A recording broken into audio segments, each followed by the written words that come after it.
That morning, when Debbie had fallen asleep, Melissa had outlined the entire plan in her mind.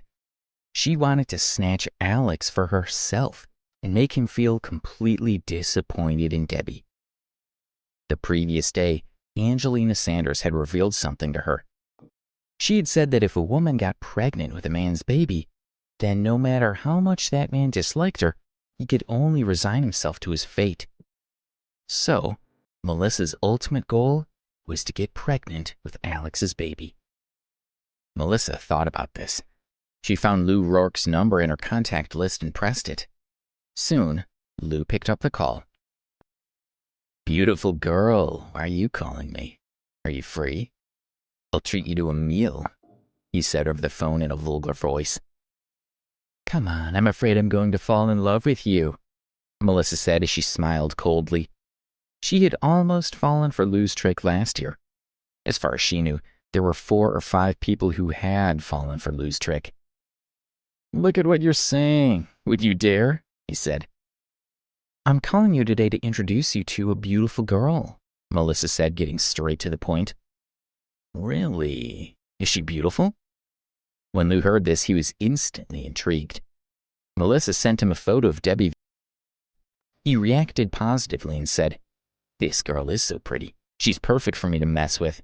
I'll make her life unforgettable." Melissa could even imagine Lou's bedraggled look. "She's my friend. Tonight we're flying back to New York. Her boyfriend's name is Alex, so you can tell her that he told you to pick her up, and she should follow you to the car. As for what we're going to do next, I think you know better than me," Melissa said. "Of course. She's that kind of a noob. So it's easy to trick her then. But I don't even know her boyfriend, so how would she believe me?" he said. "You don't need to worry about that. I'll arrange it for you. Just do what I told you to do. What's your license plate number?" she said, along with a few more words to him before hanging up. She played with her phone, planning things out in her head. A few minutes later, she stopped checking her phone. Then she opened her SMS interface and sent a message to Debbie. That morning, she had even forged the text messages she had sent between Debbie and Alex. As long as Debbie didn't look at the date and time, she wouldn't notice anything amiss. Plink, plink. Debbie took out her phone and saw that it was a text from Alex. "Debbie, I'll be very busy today. I'm still in a meeting and might not be able to pick you up at the airport tonight. But don't worry, I'll ask my friend to pick you up. His name is Lou, and he drives a cab." Debbie was slightly disappointed. At the same time, she was a little confused. Why did Alex have a friend who drove a... she wondered. But when she thought about his identity, Debbie understood. She was feeling that his text message was a bit weird, but she couldn't figure out why. Debbie dropped her phone on the bed and slowly walked over to her suitcase. She took out a locked notebook. It was her diary. Since high school, she had been in the habit of keeping a diary as a way of relieving her stress and expressing her feelings. Whether it was happiness, sadness, or pain, she would record it in her diary. She sat down at the desk and started writing. Thursday, June 4th, 2019. Yesterday, I participated in the Sky's the Limit talent show. I didn't expect Melissa would frame me. When I was chased into the water by that dog, there was only one feeling in my body: pain. Heart-piercing pain. I cowardly chose to give up. At that moment when I was about to die, only Alex came to my mind. I called Alex twice, but he didn't answer. He had texted to say that he was busy. I feel a little disappointed, but I don't blame him at all. Alex has arranged for his friend Lou to pick me up at the airport. After an hour of writing, Debbie slowly closed the diary and locked it with its delicate lock. Her diary had never been read by anyone. At 7 o'clock in the evening, Janice brought Debbie and the others down to the lobby to take a taxi to the Chicago International Airport.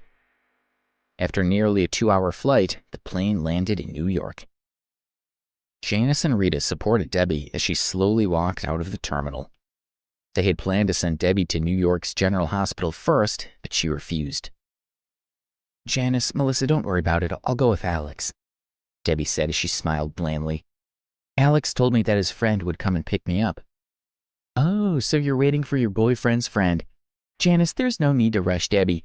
After staying in Chicago for such a long time, she's worried about not seeing her boyfriend, Melissa said, joking around because she wanted to get Janice and the others to leave this matter alone. That won't do. Call Alex now and we'll feel better when we see him, Janice said. Although Debbie didn't know it, she could only give him a symbolic call. Melissa had already muted her phone. Don't worry, Alex told me that he's going to get his friend to pick me up. Yes, you can help me find him, she explained to Janice and the others. Melissa calmly sent a text message to Lou, asking him to drive the car over. She initially wanted to wait until Janice and the others had left before texting Lou.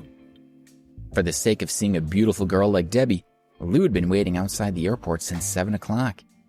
When he heard from Melissa, he drove slowly towards the arrivals terminal. Is that the one? Melissa's sharp eyes caught sight of an approaching. You guys wait here, I'll go take a look. As she spoke, Melissa walked quickly toward the car. Lou had already spotted Debbie, who was not far away. She was even more beautiful than in her photos.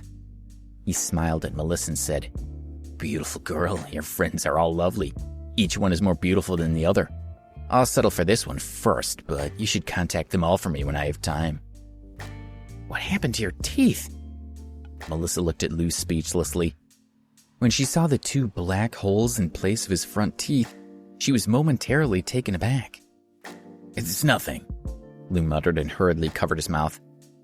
How could he say that he had been beaten up by someone because he had harassed a girl in front of Preston University? Give me some of your knockout drugs, Melissa commanded as she extended her hand toward him. She was familiar with his technique and knew that he had drugs on him. What? He asked. What's with all the nonsense? Do you have it or not? If you don't take her today, will you still want to sleep with her? She said. Sure, here. Lou took out a bottle from the glove compartment and gave it to Melissa. He smiled and stuffed it into her pocket. Have you remembered what I taught you? Hearing Lou's impatient answer, Melissa said to him, without his 2 front teeth, he looked extremely ugly. All right, you can go over there now. With that, Melissa waved at Debbie and the others and went up to them. Debbie, I've asked clearly and he's here to pick you up. Lou pulled up in front of Debbie and walked up to her in a very polite manner. Hello, are you Miss Debbie? I'm a friend of Alex. My name is Lou and I'm here to pick you up. Lou was not acting vulgar at all. On the contrary, he looked like a refined young man, which gave the girls a good impression. Okay, thank you, Debbie said to him before turning to Janice and the rest. Janice, okay, you don't have to worry about my safety anymore. You guys can go, it's getting late. Janice and the others insisted on watching her get into the car and leave.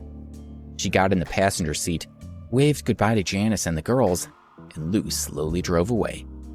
Okay, Debbie's finally taken care of. Let's all go home, Janice said. After she had finished her sentence, the 5 women said goodbye to each other and left. Melissa stood by the side of the road, and it looked like she was waiting for a car. When she saw that everyone else had gone, she returned to the arrivals entrance. If she missed her great opportunity that night, it would be much harder to get close to Alex. If she could get pregnant with his baby, it would be equivalent to winning the lottery. Even if Lou's deeds were eventually exposed, she didn't believe that Alex would do anything to her after she was pregnant. After planning what to say for a few minutes, she took a deep breath and dialed Alex's number. Hello, who is this? His voice excited her. He was from a very wealthy family. Hello, Alex. I'm Melissa, Debbie's friend from the girl group. We've met, Melissa said with extreme gentleness. She was a little nervous. After all, she had looked down on him so much before. Why are you calling me? His voice became colder. He indeed didn't like her very much, but he was a well-mannered man. At least he should first listen to what the other party had to say. What if it had something to do with Debbie?